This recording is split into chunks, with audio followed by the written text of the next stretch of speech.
Joining me now, the president's top economic advisor at the White House, Larry Kudlow. Sir, good to see you as always. So many of us have been making this point for months. As you know, you can't reopen the economy without the virus contained. You, President Trump, others at the White House pushed for the economy to reopen. We did, and now cases have skyrocketed and the economy appears to be taking yet another hit. Isn't it clear that the country reopened too quickly, wiping away the progress that had been made, prolonging harm to the economy? Well, Jake, I don't know. I mean, there's a lot of generalizations there. First of all, I don't think the economy is going south. I think it's going north. And I think that there's a bunch of indicators. Let me focus on that. I know something about that. You're in a housing boom right now.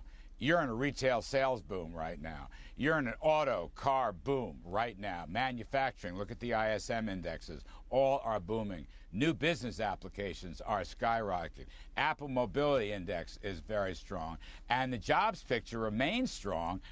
There was a number of unemployment claims last week that slipped, but it was a seasonal adjustment problem. It's actually the lowest since early March.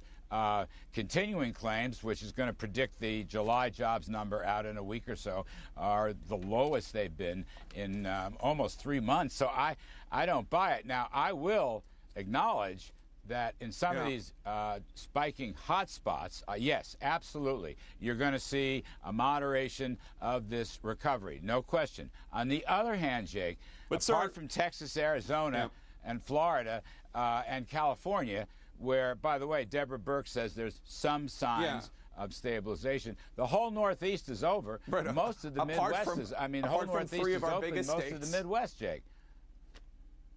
Well, okay, but you know, you've got the entire Northeast section. Some pretty big states. You've got, they are big states, and I don't deny that there's going to be some impact. I don't think it's a huge impact. I mean, what we're seeing in the data so far is that in those areas, yes, those big four states, not so much, by the way, let me ask you about Arizona, that data. Not so much Texas. But let me go. Let me ask you about that data, because I want to say the Census Bureau. Where there are let me just one second. I won't be long. Let me just ask you about this, because you want to talk about the data. The Census Bureau's new weekly survey, during the pandemic suggests job numbers have taken a turn for the worse. Our viewers can see, let's put up the graphic in question 5. Our viewers can see total unemployment is actually going down, suggesting the U.S. may have lost almost $7 million jobs, rather, in the last month. Is it possible that the employment picture in the U.S. will look worse in July than it did in June? Is that possible, do you think? No, I don't believe so. I can't see your numbers, Jake. I'm sorry, sitting in this truck. But I will say this. You said total unemployment is going down. That is correct. The continuing claims, which lead unemployment, total employment is going down. Rapidly. Total employment is going down. Total employment is going down. I don't know. If the Census Bureau, you know, most, I forgive you, it's okay. Most people look at the Bureau of Labor Statistics that print out the weekly claims and the monthly jobs numbers. All right, that's what I haven't seen those census numbers, and I don't know that I'd put a lot of stock in it. But whatever, the fact remains, as I was saying before, in some places, job declines or job increases have been affected. I don't deny it. But it's being made up by people calling back employees so that actually the joblessness rate is going to fall. I'm not going to suggest, I don't know the July number. We'll all learn it in about a week or so. But I do think the odds favor a big increase in job creation and a big reduction in unemployment. I just want to make the point, though, all these other signals, Jake, most economists, Wall Street, elsewhere, are suggesting we are in a self-sustaining recovery. Now, you can argue about the speed of it. I get that. And I don't deny that some of these hotspot states are going to moderate that recovery. But on the whole, the picture is very positive. And I still think the V-shaped recovery is in place. And I still think, Jake, there's going to be 20% growth rate in the third and fourth quarters. I guess the point is that the places in the world that didn't open up too early, their economies are bouncing back better than ours is right now, because by all data and analysis, many parts of the country opened too quickly and without enough mitigating factors. But let's talk about the negotiations on Capitol Hill right now for a new stimulus package. How about the Republicans want to... Just one point on the... Yeah, go. Just one point.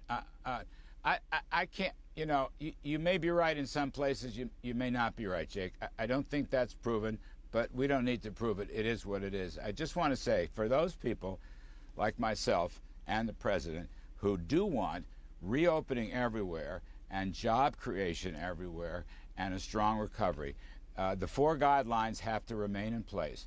Masking, everybody wants that, though. Everybody wants all of that. They just want it safely. Well, yes, safely is important. And again, jobs and kids are the themes of the recovery package that's coming up in the next week or two. And those 4 so let's talk about that. I want to talk about the recovery package. I just want to say it publicly. Okay.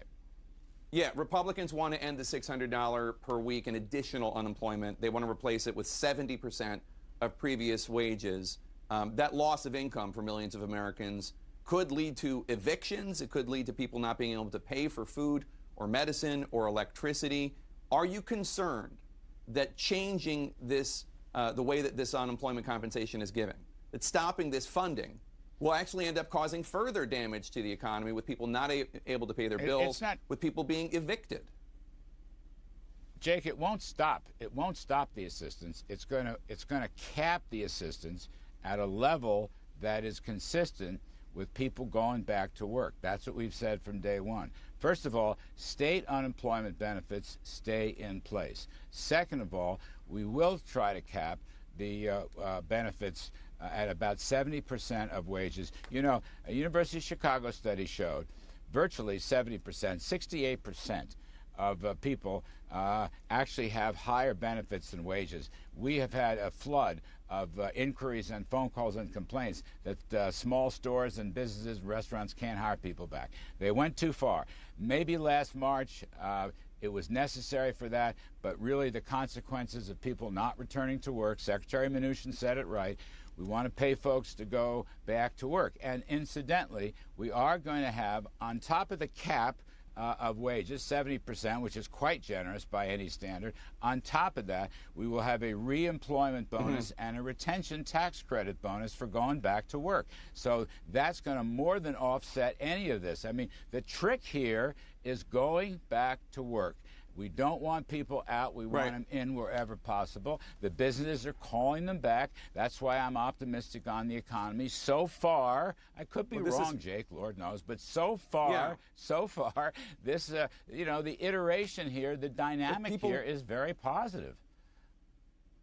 People want to go back to work. The problem is that it's, in many cases, you talk about restaurants, it's not safe for them to go back to work because the administration and states have not been able to get the virus under control. I mean, that's the reason, that's the problem why restaurants can't hire workers. It's not because waiters and servers and maitre d's and bartenders don't want to go back to work. It's because either they're not allowed to open their bars or have significant seating in their restaurants, or it's not safe to go there. That's the whole problem. That's going to be the problem with schools in the fall. It's the problem with people reluctant to get on airplanes. I mean, it's because you were not able to get the virus under control that the economy continues to struggle.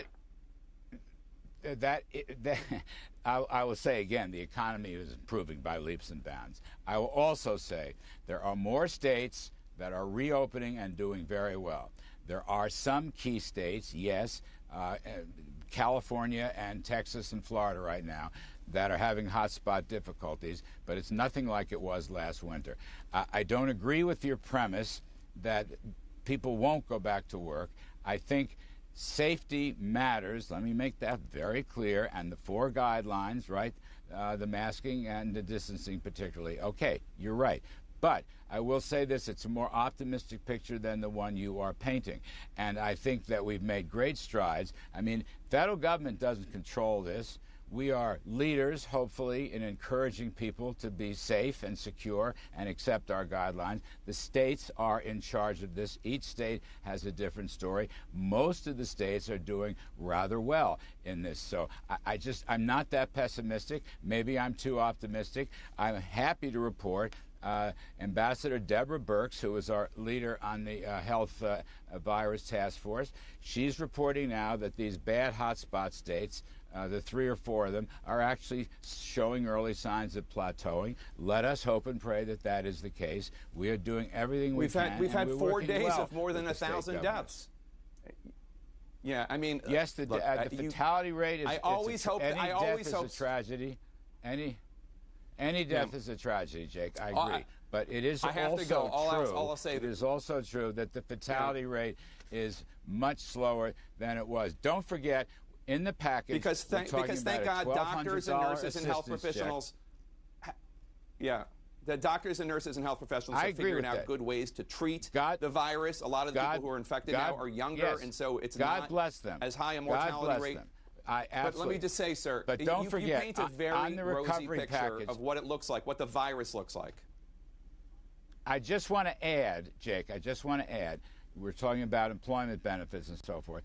Don't forget, there's a $1,200 check coming. That is going to be part of the new package. I would have preferred a payroll tax cut on top of that check, but be that as it may, politically it doesn't work. But the check is there, the reemployment bonus is there, the retention bonus is there.